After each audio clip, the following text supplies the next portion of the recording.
အားလုံးပဲမင်္ဂလာပါဗျာနော်မင်္ဂလာပါဆိုတော့ကျွန်တော်ကအရင်ကတော့ကိုစောဆိုပြီးတော့လူတွေတီးကြတယ်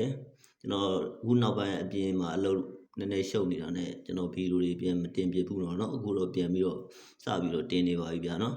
်ကျွန်တော်ရဲ့ cleaner site တွေအရင်တော့ကြည်ပူးတဲ့သူတွေလည်းရှိပါလိမ့်မယ်ဗျာနော်အများကြီးပဲကျွန်တော်ရဲ့ဒီ channel မှာဆိုရင်တင်ထားပါတယ်ဗျာနော်အဲ့တော့ဒီဗီဒီယိုလေးမစခင်မှာကျွန်တော်ပြောချင်တာကအခုနေ့ပြန်အတွက်ကျွန်တော်တို့ပေါ့နော်ကဏ္ဍ3ခွက်နဲ့အတူကျန်3ရက်မှာပတ်ရမယ်ပတ်တီးတစ်လုံးပေါ့နော်အပိုင်းပတ်တီးတစ်လုံးကိုကျွန်တော်ပြပေးမှာဖြစ်ပါတယ်ဗျာနော်အဲ့တော့ဒီဗီဒီယိုလေးကိုဆုံးအောင်ကြည့်သွားပေးပါဆုံးအောင်ကြည့်သွားပေးပါဆိုတော့ကျွန်တော်တစ်ချက်လောက်ပြောချင်ပါတယ်ကျွန်တော်ဒီဗီဒီယိုရဲ့အောက်မှာကျွန်တော်ရဲ့ Telegram channel လေးလည်းထည့်ထားပေးပါတယ်ဗျာနော်အဲ့ကိုလည်း join ထားပေးပါဗျဗီဒီယိုကတော့နေ့တိုင်းလုပ်ဖို့တော့အစီအစဉ်ရှိပါတယ်ပြက်ကောင်းလည်းပြက်နိုင်ပါတယ်ဗျာနော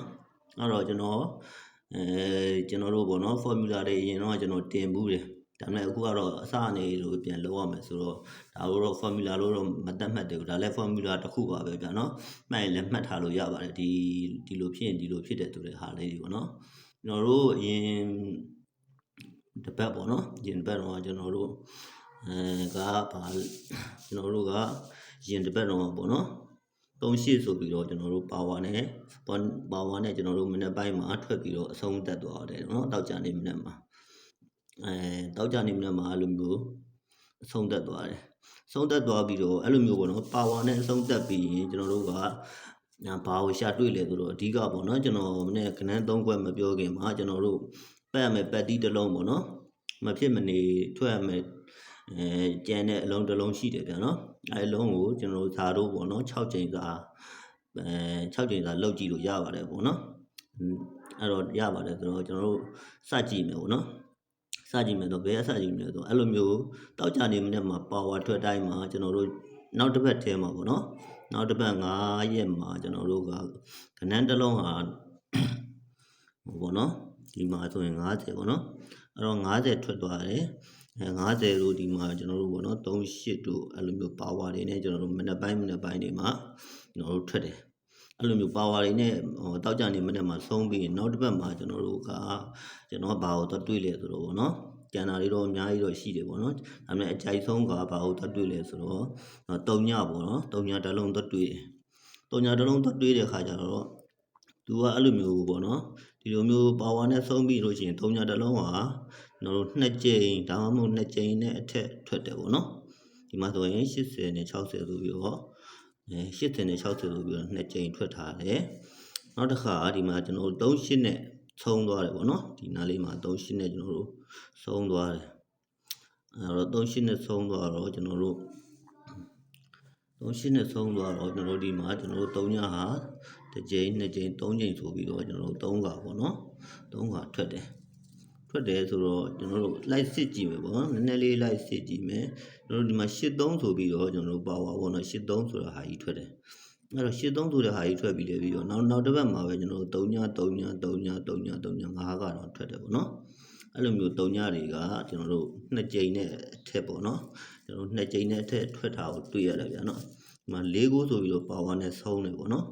ကျွန်တော်ပါဝါနဲ့ကျွန်တော်တောက်ကြနေမနေ့မှာ4ကိုထွက်တယ်4ကိုထွက်ပြီးတာနဲ့နောက်တစ်ပတ်မှာကျွန်တော်တို့3ညဆိုပြီးတော့ကျွန်တော်တို့2ခါပေါ့နော်2ကြိမ်တော့အနည်းဆုံးထွက်တယ်ပေါ့နော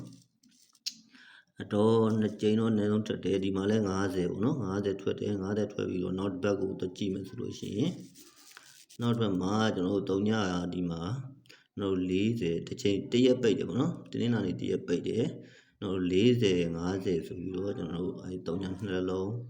းထွက်တယ်ပေါ့နော်3ညနှလုံးထွက်တယ်ဒီမှာလဲကျွန်တော်တို့9နှစ်ဆိုပြီးတော့ရှိတယ်ပေါ့နော်ပါဝါနဲ့9နှစ်ဆိုပြီးတော့ပါဝါနဲ့ထွက်တယ်ထွက်ပြီးတာနဲ့ကျွန်တော်တို့ဒီမှာ3ညတစ်လုံး2လုံး3လုံးပေါ့နော်3ချိန်3ည3ချိန်ထွက်တယ်အပူတော့ကျွန်တော်2လုံးလို့မပြောဘူးเนาะအဲ့တော့3ချိန်ပဲထားပါတော့ဒီမှာလဲ3ည5ဆိုပြီးတော့ကျွန်တော်တို့ထွက်တယ်ကျွန်တော်တို့မှာ3ည2ခါပေါ့เนาะ60 50ဆိုပြီးတော့2ခါထွက်တယ်အဲ့တော့2ခါထွက်တယ်ဒီလိုမျိုးပဲနောက်တစ်ခါ50ဆိုပြီးတော့ဒါထပ်ပြီးတော့တောက်ကြနေမနေ့မှာဆုံးတယ်ဆုံးပြီးတာနဲ့ကျွန်တော်တို့ဒီမှာကျွန်တော်တို့80 3ည8ဆိုပြီးတော့ကျွန်တော်3ည2ခါထွက်တယ်အဲ့တော့83ဆိုပြီးတော့တခါဒီမှာဆုံးထားတယ်83ဆိုပြီးတော့ဆုံးထားပြီးတော့ကျွန်တော်တို့3ညဟာ 4036ဆိုပြီးတော့2ခါပေါ့နော်3ည2ခါထွက်တယ်အတူချုပ်ပြောရမယ်ဆိုရင်တော့3ညအနည်းဆုံး2ခါတော့ထွက်မယ်ပေါ့နော်အခုတော့ကျွန်တော်တို့ပွဲဥမာရင်ကျွန်တော်တို့3ည1ဆိုပြီးတော့တစ်ခါထွက်တာတော့ကျွန်တော်တို့နောက်တစ်ခါထွက်ဖို့ကြံသေးတယ်လို့ဒါကောက်ချက်ချလို့ရတယ်အဲ့တော့ဇာရိုးလိုက်မယ်ဆိုလို့ရှိရင်ကြံ6ချိန်မှာကျွန်တော်တို့3ညတစ်လုံးကိုဇာရိုးပတ်တင်တယ်လို့ကျွန်တော်ယူဆပါတယ်ဗျာနော်နောက်6ချိန်ပေါ့နော်အဲ့တော့နောက်ထပ်6ချိန်မှာကြံပေါ့နော်ခုက10ရက်နေ့ကနေစပြီးတော့ပေါ့နော်9ရက်နေ့ဒီနေ့က9ရက်နေရာရှိရတာမိထားပါကြံ6ချိန်ပဲရေးလိုက်မယ်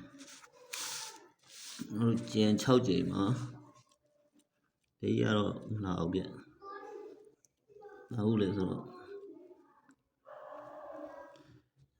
ကြံ6ချိန်မှာပေါ့ဗျာထားပါတော့ကျွန်တော်ပကတ်နဲ့ပဲပြောတာပဲကောင်းပါလေစာရေးမပြတော့နောက်မှပဲရေးပြတော့ခုံနဲ့ပါလည်းမဟုတ်တော့အဲ့တော့ကြံ6ချိန်မှာကျွန်တော်တို့3ညတစ်လုံးပတ်လို့ကောင်းတယ်ပေါ့နော်အဲ့တော့3ညတစ်လုံးပတ်ဖို့တင်တယ်အဲ့နောက်တစ်ခုကတော့အရေးကြီးတယ်ပေါ့နော်မနေ့ပြန်အတွက်ကိုကျွန်တော်ကနန်း3ခွက်ပေါ့နော်ရွေးထုတ်ထားတာရှိတယ်အဲ့တော့ကနန်း3ခွက်ကိုကျွန်တော်တို့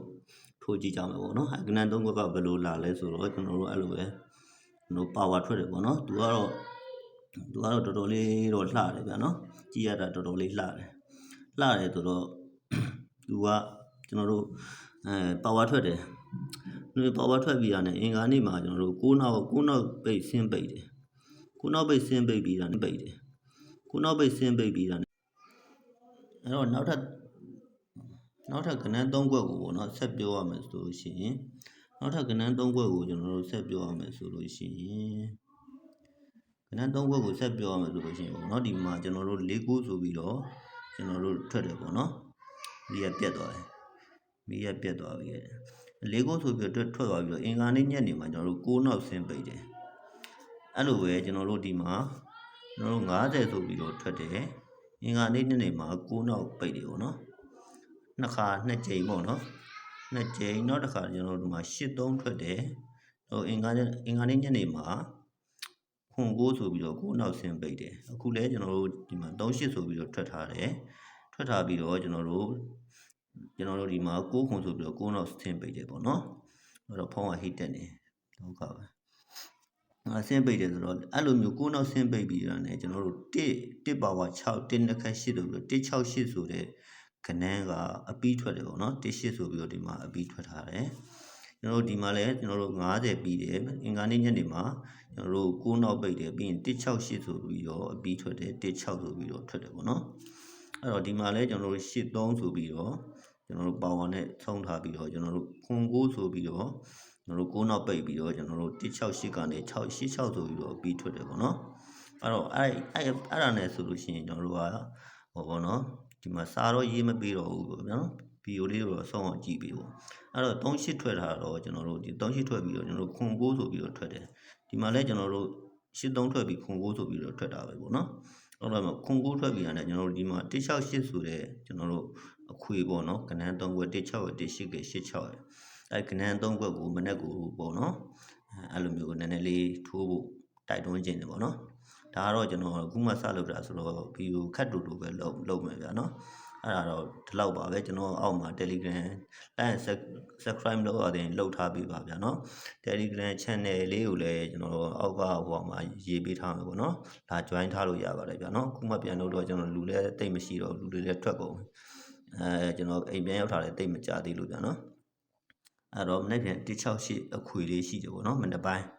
ပေါ့နော်ပတ်တီးကတော့ကျွန်တော်တို့ကြံ6ချိန်မှာ3ညတစ်လုံးပေါ့နော်အဲ့တော့3ညတစ်လုံးကောင်းပါတယ်ဘောနော်စိတ်ဝင်စားတယ်ဆိုလို့ရှိရင် like ကစားကြည့်လို့ရပါတယ်ဗျာနော်နောက်နေ့တွေမှာလည်းကျွန်တော်ဒီလိုမျိုးဗီဒီယိုလေးလုပ်ပြီးတော့တင်ပါအောင်မယ်ဗျာနော်တော့ဖုန်းဟိုကအိမ်မှာကြံခဲ့လို့ထောက်ကအိမ်မှာကြံခဲ့တော့လက်ကတိတ်မငြိမ်ဖြစ်နေတစ်ဖက်ကဖုန်းကင်ထားတယ်တော့အဲ့တော့ဗီဒီယိုလေးကတော့ဒီလောက်ပါပဲဗျာနော်အဲ့တော့ like and subscribe လေးလုပ်ပေးပါကျွန်တော်နောက်လည်းဒီလိုဗီဒီယိုလေးမှတ်သက်လေးတွေတင်ပေးပါမယ်ဗျာနော်အားလုံးပဲကျေးဇူးပါသတင်းကောင်းပါလိုက်ပါအောင်ဗျာနော်ကိုစိုးချန်နေအနေနဲ့ဟိုဗီဒီယိုလေးပြန်တင်နေပါတယ်လို့